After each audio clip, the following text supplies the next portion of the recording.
ভর্তা না, ভর্তা কথা শুনলেই যেন জিভে কেমন জানি পানি চলে আসে, তাই না?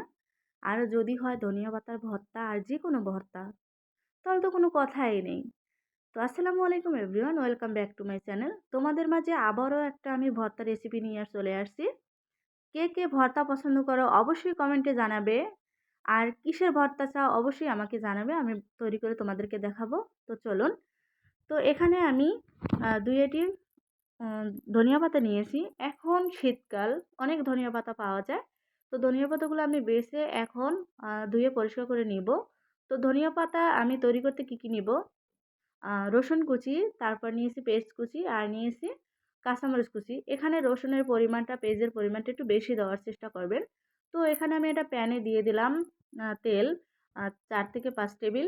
এখন তেল গরম হয়ে গেছে, দিয়ে দিলাম রসুন কুচি। রসুনটা আমি একটু হালকা ভেজে নেব সুন্দর একটা স্মেল আসার জন্য। আর এখন দিয়ে দিব আমি পেঁয়াজ কুচি। আমি পেঁয়াজ আর রসুন আর কাঁচামরিচ হালকা করে একটু ভেজে নিব, একটু কাঁচা গন্ধ যে না আসে তাই। তো আপনারা চাইলে ভর্তাটা কাঁচা পেঁয়াজ দিয়েও করতে পারেন। তো একটু ভেজে নিলে কিন্তু একটু খেতে ভালো লাগে। তো আমার পেঁয়াজ আর রসুন কাঁচামরিচ একটু ভাজা হয়ে গেছে। এখন আমি ধুয়ে কুচি করে কেটে নিয়েছি। কুচি করে কেটে নিলে কিন্তু ভর্তাটা তৈরি করতে কিন্তু ভালো হয়, কষ্টটা কম হয়। আর ভালো একটু সেদ্ধ হয় ভর্তার ডাঁটাগুলা ধনিয়া পাতার। তো এখন আমি লো হিটে একটু ২ মিনিট ভেজে নিব ধনিয়া পাতাগুলা। বেশি হাই হিটে ভাজবো না, তাহলে কিন্তু ধনিয়া পাতাগুলো একদম কালার নষ্ট হয়ে যাবে। তারপরে আবার পুড়ে যাবে, খেতে ভালো লাগবে না। এখানে দিয়ে দিব আমি টেস্ট অনুযায়ী লবণ। আমি কিন্তু আর লবণ দিব না, একেবারে দিয়ে দিলাম। তো আমি এখন লবণ দিয়ে আবার একটু ২-১ সেকেন্ড নাড়া দিয়ে তারপর তুলে নিব। তো যে যেখান থেকে আমার ভিডিওটা দেখছেন সবাইকে অসংখ্য ধন্যবাদ। আর এখানে আমি নিয়েছি শিলপাটা। আমি ভর্তাটা পাটায় তৈরি করব, আপনারা চাইলে ব্লেন্ডার করতে পারেন।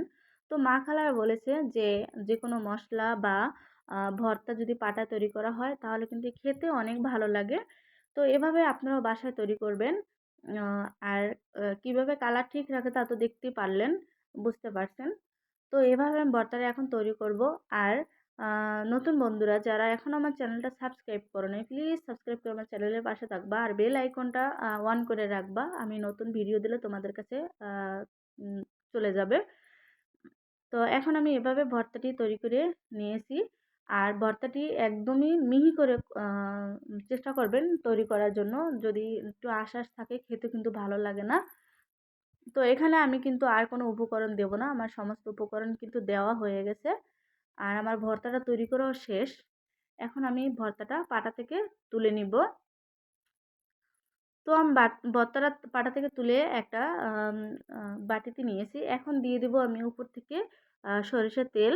তো আপনারা চাইলে তেলটা স্কিপ করতে পারেন। তো আমি তেলটা দিয়েছি একটু আরও সুন্দর একটা ফ্লেভার বা খেতে ভালো লাগে তাই দিয়েছি। তো এইভাবে আমি একটু মিক্স করে নেব তেল দিয়ে। এই ভর্তাটা খিচুড়ির সাথে এবং চিতই পিঠার সাথে কিন্তু খেতে ভালো লাগে। তো সবাই ভালো থাকবেন, সুস্থ থাকবেন। আল্লাহ হাফেজ।